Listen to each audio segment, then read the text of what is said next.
Hello friends, আমার ইকিরমিকি চ্যানেলে সবাইকে ওয়েলকাম। তোমরা সবাই কেমন আছো? আশা করি সকলে খুব ভালো আছো, আর আমিও খুব ভালো আছি। আজকে আমি না বন্ধুরা, আমার মেয়ে মোহর তোমাদের কাছে একটা রান্না শেয়ার করবে। আজকে মোহর বানাবে পোস্ত ভাপা।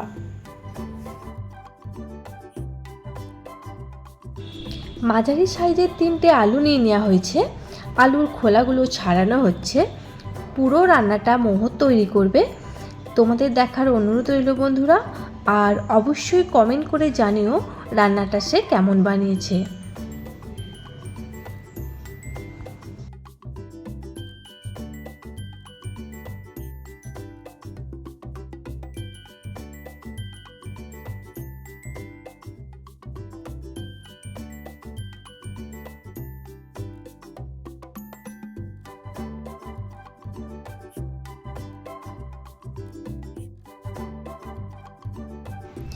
আলুগুলো ছাড়ানো হয়ে গেছে।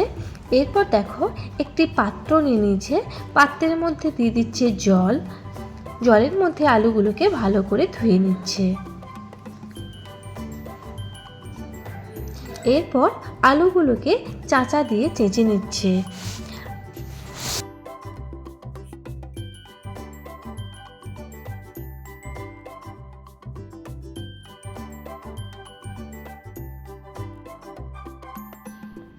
আলুগুলো চাঁচা হয়ে গেছে বন্ধুরা। এবার দেখো আবারও চেঁচে রাখা আলুগুলো ভালোভাবে পরিষ্কার জলে ধুয়ে নিচ্ছে।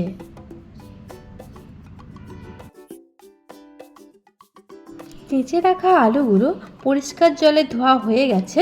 এরপর দেখো অন্য একটি পাত্রে তুলে নিচ্ছে।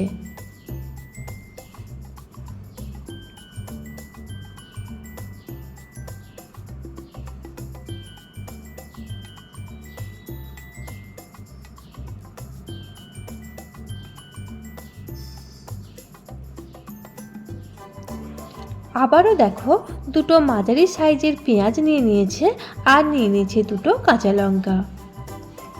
পেঁয়াজটাও চাঁচা দিয়ে চেঁচে নিচ্ছে।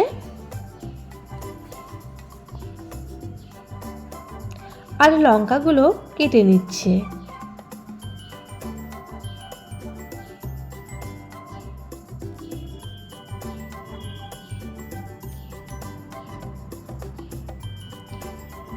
পেঁয়াজ আর লঙ্কাটাকে চেঁচে রাখা আলুর পাত্রের মধ্যে ঢেলে নেওয়া হচ্ছে।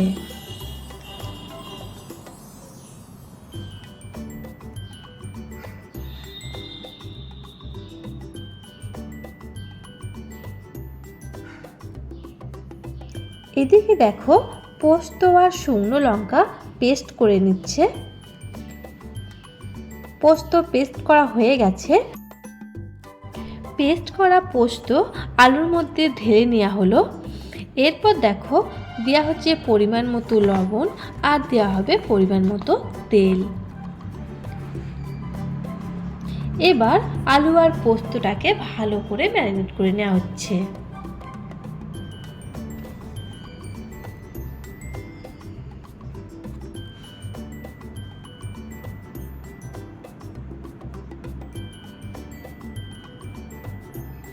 এরপর দেখো একটা টিফিন কৌটো নেওয়া হয়েছে।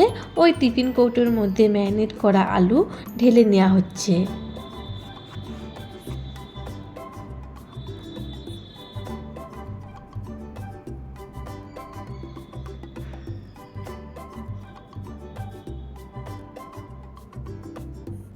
এরপর টিফিন কৌটোর ঢাকাটা দিয়ে বন্ধ করে দেওয়া হলো। এইদিকে দেখো গ্যাস অন করে ওভেনের মধ্যে একটা কড়াই বসিয়ে দেওয়া হয়েছে। আর কড়াইয়ের মধ্যে দেওয়া হয়েছে জল। জলের মধ্যে একটা স্ট্যান্ড বসিয়ে দেওয়া হলো। ওই স্ট্যান্ডের মধ্যে টিফিন কৌটোটা বসিয়ে দেওয়া হলো। এরপর দেখো কড়াইয়ের ওপর একটা চাপা দিয়ে 20 মিনিটের মতো রেখে দেব। 20 মিনিট হয়ে গেছে। কড়াইয়ের ঢাকাটা সরিয়ে নিয়েছি। এবার টিফিনটা খুলে নেব। দেখো বন্ধুরা, টিফিনের কৌটোটা খুলে নিয়েছি। সুন্দরভাবে তৈরি হয়ে গেছে পোস্ত ভাপা। এই পোস্ত ভাপা যদি গরম ভাতের পাশে পাই তাহলে জাস্ট জমে যাবে। এই ছোট্ট ছোট্ট হাতে বানানো পোস্ত ভাপা কেমন হয়েছে অবশ্যই কমেন্ট করে জানিও বন্ধুরা। ভিডিওটা আমি এখানেই শেষ করছি, আবার দেখা হচ্ছে পরের ভিডিওয়। আজকের মতো টাটা।